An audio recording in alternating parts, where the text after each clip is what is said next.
can open them to more things. They might like, I don't necessarily want to change this, and I would like my relationship with this person to be different, right? So they might, decide to get invested in that part of the process. So really, I mean, motivational interviewing, right? We might call it that. I really try to go more for like, what can you get invested in that's important to you? Yeah, it's like, what's going to let you feel better? Well, I typically worked with students that were pre-identified.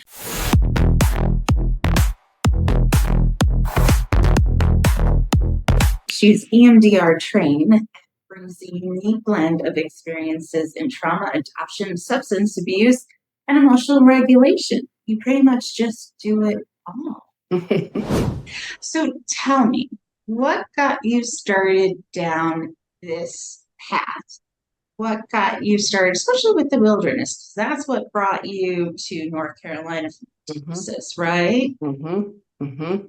Yeah. So really, when I started out in my undergrad, I worked in really one of the last settlement homes that still exists from Abigail Adams, like early social work. I didn't know they still existed. Yeah. And I don't know if it still exists. This was back in the really kind of late 90s.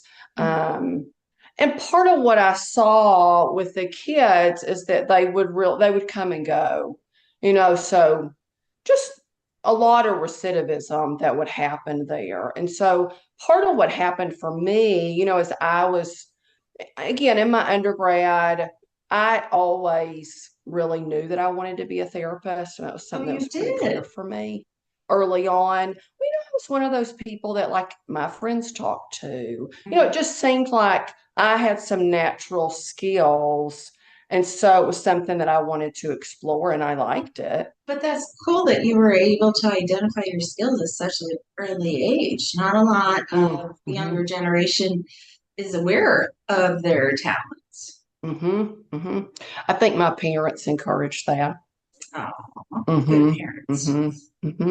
So when I started to really look around at like what works, because I really wanted to be a part of something that works, not a system that's like in and out, in and out, in and out.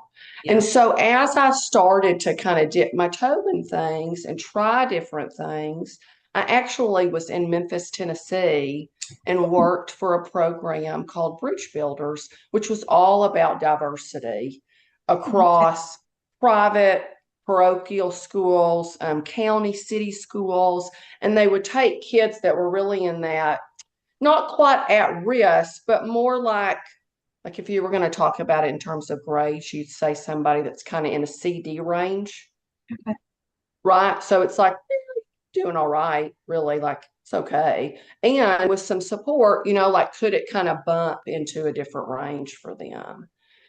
And that's where like they sent me to Project Adventure training, which is like an experiential adventure-based training. I got ropes course training. Okay. And so then as I started to do these experiential activities with kids, I saw not only the change happen, also this really magnificent component, which is so much a part of, from my perspective, effective therapy, which is it's really about the person determining what they want for themselves. Them being able to have choice in that moment. Giving them the voice. And I can remember this one activity we did with the kids. This is when I first started. And so I was training.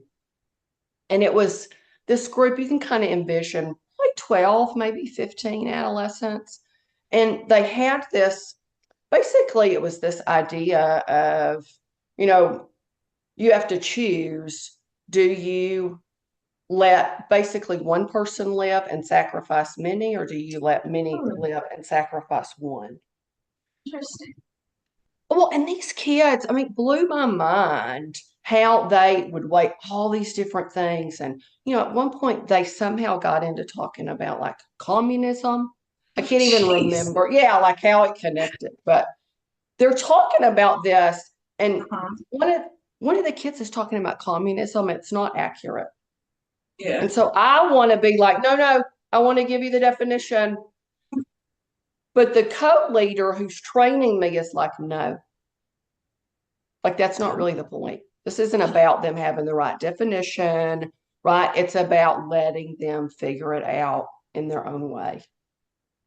Giving them agency. Absolutely. Even to the point, because I kept like, I'd just nudge her, I'd nudge her. And she'd be like, mm-mm. And I'd nudge her. Mm-mm. And I keep, and finally she was like, if you nudge me again, you have to leave. Oh my God. That's hilarious. What I saw at the end when it all wrapped up was I was the one that was like, wow, like look what all these kids did, all these different topics. But in the end, they really came back to a place where they all got on board with those choices. And that I think really laid the groundwork for doing the kind of work that I've really enjoyed with kids and giving them the space to do that. I think it's such an interesting field and take on therapy. And so important to recognize because, I mean, if you think about it, like the happiest things out there are like toddlers and puppies and kittens. And it's because they're in the here and now. They don't care about what just happened 10 minutes ago. They don't care what's going to happen in an hour. They're not anxious or depressed. They're just like, what can I see, touch, taste, do? And then we, as humans, we stick ourselves in desks and chairs for 8 hours. And then we wonder why our kiddos in middle school and high school aren't super happy.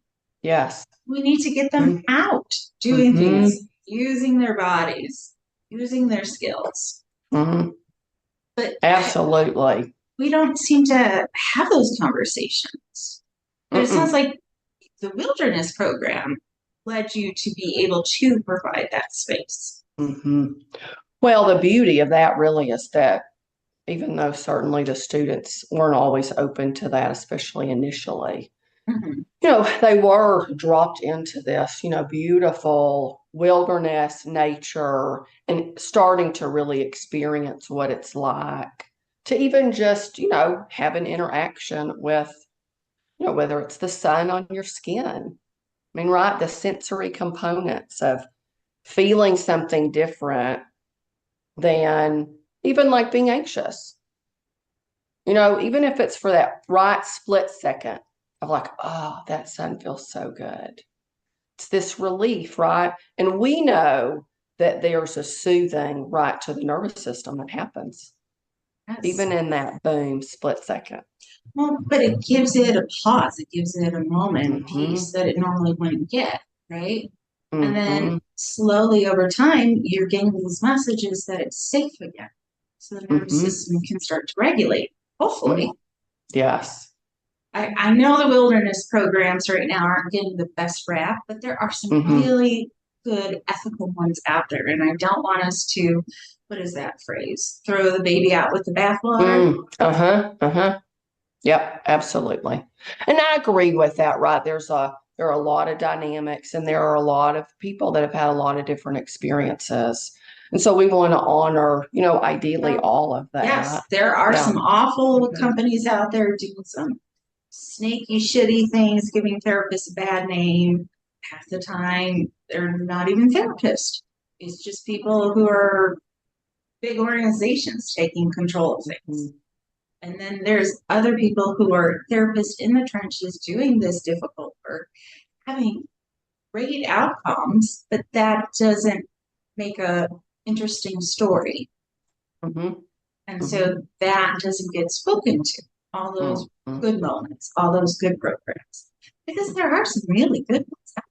Well, and I think the other piece is that certainly not all kids, and sometimes people need more support. Absolutely, figuring out what program fits the individual. Did you, in your experience, have to have any of those conversations with like parents, caregivers, like this isn't the right setting? Or I was I wasn't really in that role. Okay. Most of the time, that had kind of pre-occurred. Clinical Before director they being got to you. involved, lots of people involved in kind of that admissions experience. Ideally, by the time they got to me, that had occurred. They're identified as being, a good fit. Certainly on occasion, that wasn't the case, like whether that was not a right fit for the program or not a right fit for me, Mhm. or the group No, that I that's might have as important. well. A lot of people don't recognize or even have the conversation that sometimes you're not the right therapist for a person. Hmm. And it's okay to say that. Yes, absolutely. You want to be with the right therapist. And if the therapist is Hmm. like, this isn't gonna gel, it's not an insult, Hmm. right? And if Yes. somebody tells me I'm not a good fit for them, I'm not insulted by that. More power to you. You find a therapist Hmm. who is a good fit. Yes. I completely agree. In an ideal world, I want it to fit for the client and for me, that those things really gel. Right. Because then you can really jump into the challenging work. It's like, if we have to really kind of push and pull around that relationship, it's just another step of making things challenging when they're already challenging. Yeah, I don't want Hmm. to be a part of creating more challenge for a client. Yes. Me too. Now, you were in Kentucky. What got you to Western North Carolina here? Well, so when I finished, I did my bridge builders that we talked about with the adventure Mhm. part. And then the summer before I went to graduate school, I worked at YMCA Camp Greenville.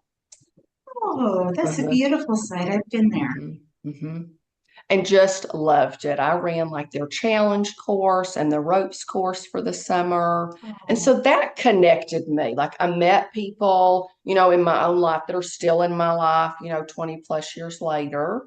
So that really hooked me in. And then when I did my master's, I did two practicums at a rape crisis center. So that's where my oh, trauma okay. training like initially started. And then my other one I did in wilderness because I had a suspicion this could really create change for kids in a different way.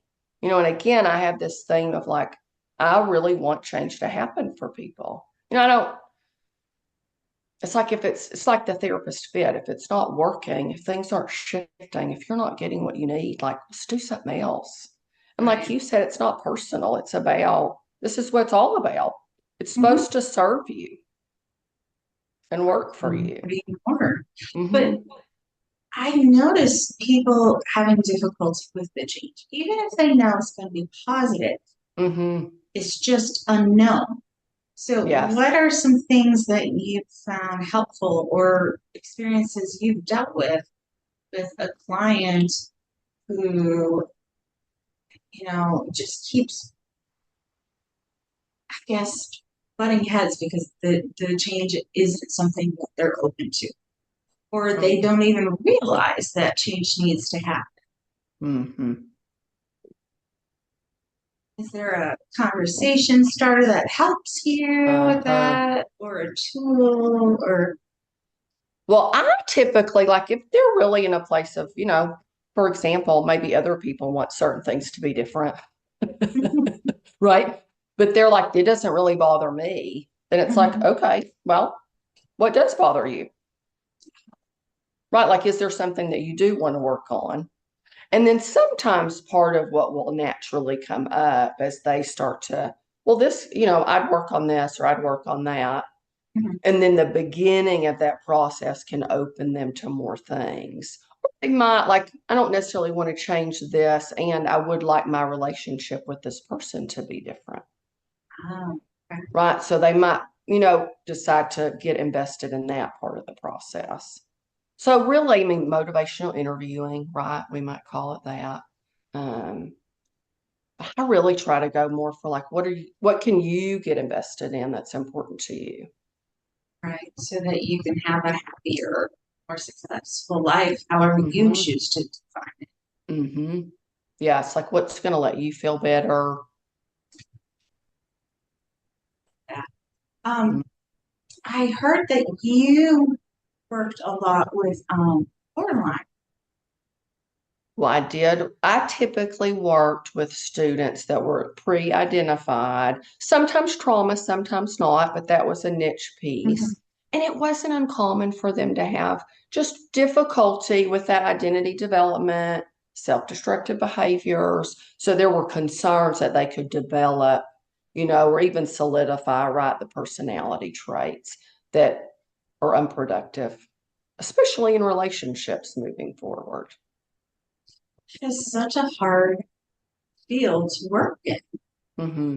How did you help yourself not to get burnt out, or did you get burnt? Oh, I mean, in the sense of things I did not to get burned out, I think it's important to acknowledge like that work happened in a container, Hmm. Okay. right? Like it was a residential setting, there was 24-hour care, there were emergency protocols in place. And so there was this container, and really there was a safety piece that we could provide. I wouldn't do that same work in private practice.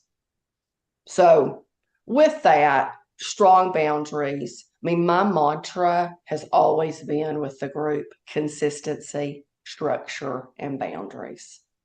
And that's how we create this safe place where you can really launch and do the work, especially that kind of work. It's intense, it's vulnerable, it's uncomfortable. Most people don't want to do it. I don't say that, in a Mhm. crass, kind of way. Just it's really uncomfortable. Yeah, no, and we don't like to be uncomfortable as humans. Yes. We just don't. And our nervous system doesn't like it either. Mm-mm. Even if it's going to help you heal. Yes. Absolutely. It's like I Mhm. can just skip that. Well, before we kind of wrap this up, do you have a suggestion or a takeaway or a tool for our listeners when they start to recognize that they're pushing against the uncomfortable, when they're uncomfortable and they know they need to stay uncomfortable to make a change? Hmm. I would offer a couple of options, right? Different things work Mhm. for different people. I Please. think if you can just recognize that that's happening and take a pause, I mean, take a breath, right? Again, even if you can just acknowledge it, ideally, you could in some way like make some space for it. Maybe like, this is uncomfortable and I'm okay with you staying with me, like, holding some space for that. Um, I also think as those things come up that there are some, things you can do just to kind of shift it a little bit. I like to try to use humming, and this is something that Interesting. I'll use. All about the Uh-huh. how humming naturally will help your nervous system take them off. Hmm. It's really fascinating. It's so easy. I mean, you can do it anywhere. Nobody will know what you're doing. Yes. Mm-mm. Yeah. And I mean, who's going to really say anything about somebody humming, right? Even if they do, it's like, oh, excuse me. So is it the vibration or what is Well, it about? vibration, I think there's a piece too around like the vagus nerve connecting to the humming. Mhm. I think that's really where the turn down starts to happen. And it's not like magic, but it takes the edge off, It's just a right? moment, right? Just any small moments. Hmm. But you don't want magic because magic doesn't last It's true. and it doesn't repeat. You want small things that you can do over and over again to give you that structure and consistency so that it has that pattern and it sticks, which nobody wants to hear with our, iPhones and quick this and quick that, but Yes. it's just not the way our body heals. Hmm. That patience, and the one step at a time, and even I think too, there's this, right, like it's not linear. It's No, just not no, linear. no, And up, so you're down, gonna backwards, have, forward. yeah. And it's hard. I mean, right, especially I think as it starts to get better, right, it's like, yeah. And then that first I mean, whatever it might be, like whether it's a trigger of some kind, whether it's like your body has an anxious response and you feel it, you don't necessarily know what really created it. Right. But when those things come up, it's like, oh, I just wanted to stay on my trajectory. Yes. And so many people will take that as they're going backwards and get Mhm. scared.